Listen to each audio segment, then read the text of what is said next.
예수님의 삶에 있어서 이 성령의 역사를 설명하신 가장 결정적인 설명이 요한복음 3장의 니고데모와의 말씀입니다. 거듭남에 대한 말씀입니다. 주님께서 요한복음 3장 3절에 거듭나지 아니하면 하나님 나라를 볼 수 없다고 표현하십니다. 여기 거듭이란 말은 우리 십자가 공부할 때 말씀드렸지만 위에서란 뜻입니다. 위에서 나지 아니하면. 이 위에서 난다는 말은 이미 여러 차례 말씀드렸어요. 하나님의 본성, 하나님의 유전자로 다시 나지 않으면 안 된다라고 말씀하신 것입니다. 그런데 이것을 다시 주님께서 또 다시 한번 설명하실 때는 말이 전혀 다르게 설명을 하십니다. 그것은 3장 5절에 하신 말씀이에요. 물과 성령으로 나지 아니하면 이라고 말씀하십니다. 여기 위에서 거듭 같은 말입니다. 물과 성령으로 나지 아니하면.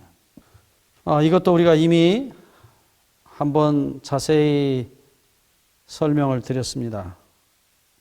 여기 이제 우리 한글 성경은 물과 성령으로라고 되어 있지만은 본래 헬라어는 그냥 물과 영입니다. 성이 사실은 없어요. 그냥 물과 영으로 나지 아니하면 이라고 말씀하고 있어요. 이것을 성령으로 번역해도 틀리지 않습니다. 성경은 가끔 이렇게 함축해서 쓰는 말들이 있기 때문입니다. 그래서 조금 더 읽어보면 6절 말씀에 주님께서 육으로 난 것은 육이요 영으로 난 것은 영이니, 이 영이라는 단어를 주님께서 아주 독특하게 사용하고 계세요. 영으로 난 것은 영, 육으로 난 것은 육. 이 육과 영의 개념도 우리가 이미 살펴보았습니다. 잠시 후에 다시 설명을 드리고요. 7절을 보시면 내가 내게 거듭나야 하겠다는 말을 기이 여기지 말라. 8절 바람이 임으로 불매 내가 그 소리를 들어도 어디서 오며 어디로 가는지 알지 못하나니. 여기 보면 똑같은 말입니다. 헬라어는 푸뉴마란 말이에요. 바람이 영이란 말이에요. 바람으로 번역되어 있고 이 일반 바람도 푸뉴마예요. 영, 하나님의 성령도 푸뉴마예요. 하나님의 성령을 바람이라고 번역하는 이유를 우리 저 시간에 말씀드렸습니다. 하나님의 이 무소부재하심, 세상에 가득하다. 공기가 세상에 가득하듯이 하나님의 성령이 가득하신 것을 말했고, 또 그 바람이 움직이는 것이 어디서 와서 어디로 가는지 모르는 것처럼 소리는 들어도 방향은 모르는 것처럼 하나님의 성령이 어떻게 역사하시는지 구체적으로 알 수는 없다. 다만 현상으로 바람이 불면 소리가 나고 나뭇가지가 흔들리는 것을 보면 바람이 분다는 것을 아는 정도라고 말씀했어요. 하나님의 성령의 역사를 다 이해할 수 없다는 얘기입니다. 기이한 성령의 역사를 말씀하셨어요. 그리고 나서 결론이 이제 우리가 다 아시는 요한복음 3장 14, 15절입니다. 모세가 광야에서 뱀을 든 것 같이 인자도 들려야 하리니 이는 저를 믿는 자마다 영생을 얻게 하려 하심이라.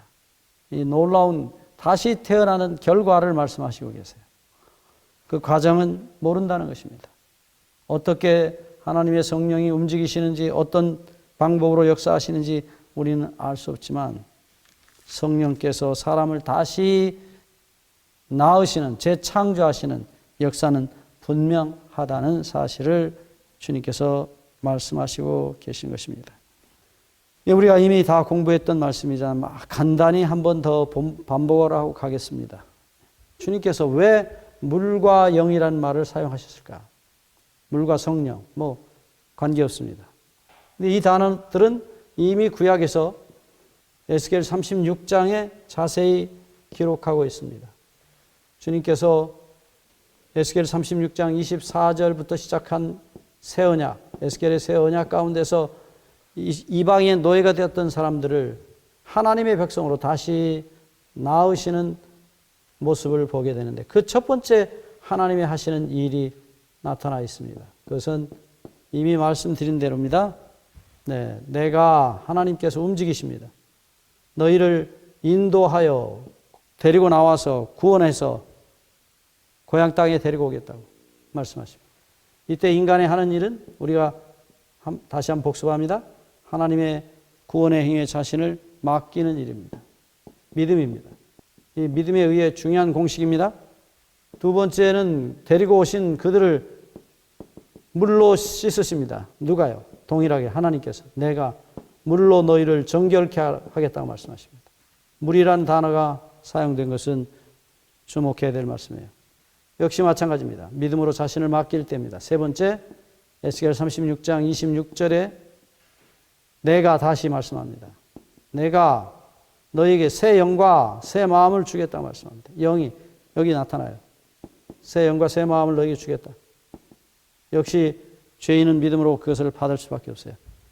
네 번째, 그렇게 한 다음 36장 27절에 다시 내가 내 신을 너에게 줘서 성령을 너에게 부어서 너희로 내 율례를 내 법을 지키게 해주겠다고 말씀합니다. 역시 죄인은 그 은혜에 자신을 맡길 수밖에 없습니다. 다섯 번째, 에스겔 36장 28절 그래서 내가 너희의 하나님이 되고 너희는 내 백성이 되겠다고 말씀합니다. 곧 이방의 노예였던 이스라엘이 하나님의 백성으로 다시 거듭나는 것입니다.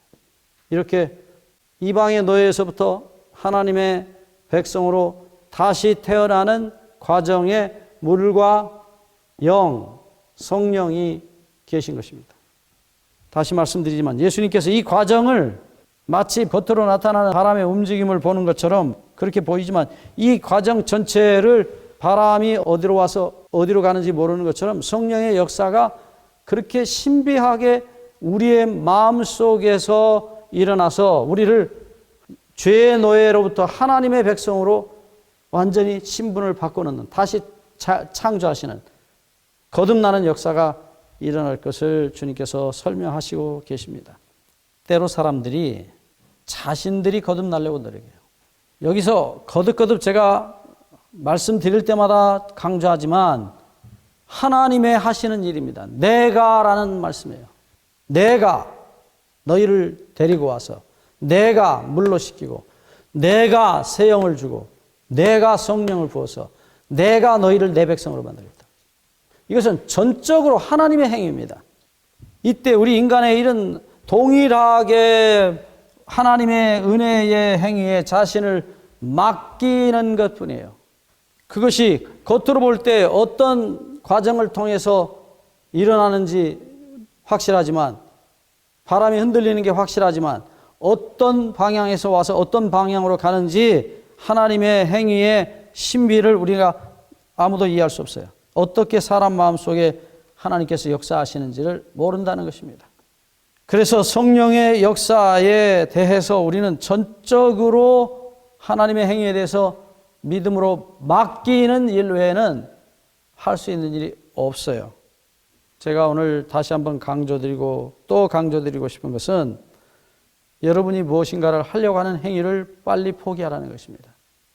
성령이 하시는 일에 전적으로 맡기고 성령께서 해 주시도록 믿음으로 맡기고 성령을 따라가는 길 외에는 우리가 할 수 있는 일이 없어요. 특별히 각 사람의 거듭나는 과정은 다 다릅니다.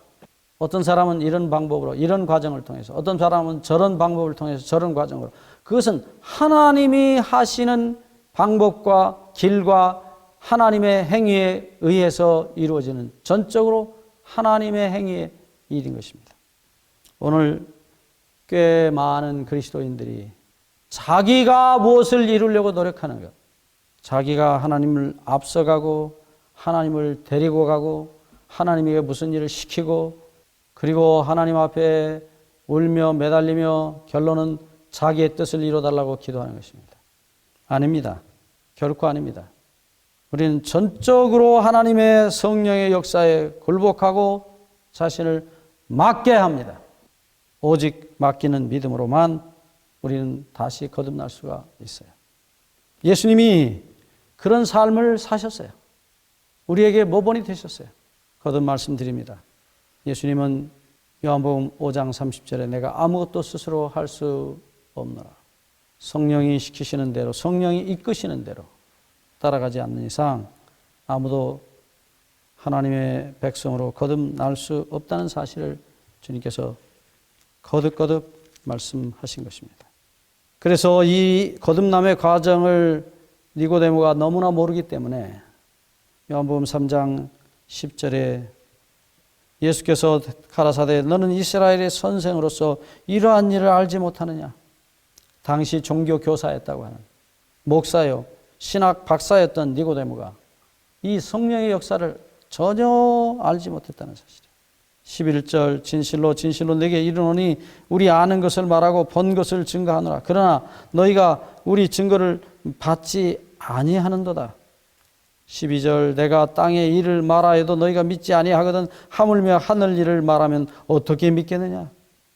예수님의 가슴 아픈 책망입니다. 그것은 유대인들이 그러했듯이 로마서 10장 3절 4절의 말씀대로 자기의 의를 힘써서 앞에 내세우고 하나님의 의를 힘써서 복종하지 아니한 자신의 의, 자신의 신앙, 자신의 경험, 자신의 성경에 대한 지식 그거 다 내려놔야 돼요. 성령께서 어떻게 인도하시는지를 실제로 본인이 경험하지 않는 이상 결코 거듭날 수 없다는 사실이에요. 이것은 아무리 말로 설명해도 안 됩니다. 오직 경험입니다. 성령이 우리의 손을 잡고 어디로 데려가시는가? 데려가시는 것은 분명히 십자가입니다. 요한복음 16장 14절 참으로 보석 같은 말씀이에요. 그가 내 영광을 나타내리니 내 것을 가지고 너에게 알리겠습니다. 십자가의 영광을 보여주실 것이라고 했어요. 십자가에서 무슨 일이 일어났는지, 내가 십자가에 달리신 예수 그리스도에게 무슨 일을 했는지, 내 죄가 어떻게 주님을 돌아가시겠는지 보고 경험하고 인정하고 그 놀라운 사랑의 자신을 믿음으로 맡기도록 성령이 인도하시는 대로 따라갈 때에 성령께서 우리를 예수 그리스도의 터진 가슴 속에서 다시 재창조하시겠다고 약속하신 것입니다. 거듭나게 하시겠다고 말씀하십니다. 이 성령의 역사하심과 인도하심에 온전히 자신을 맡기셔서 이 기이한 성령의 역사하심으로 우리 모두가 거듭남을 경험하시게 되기를 바랍니다. 감사합니다.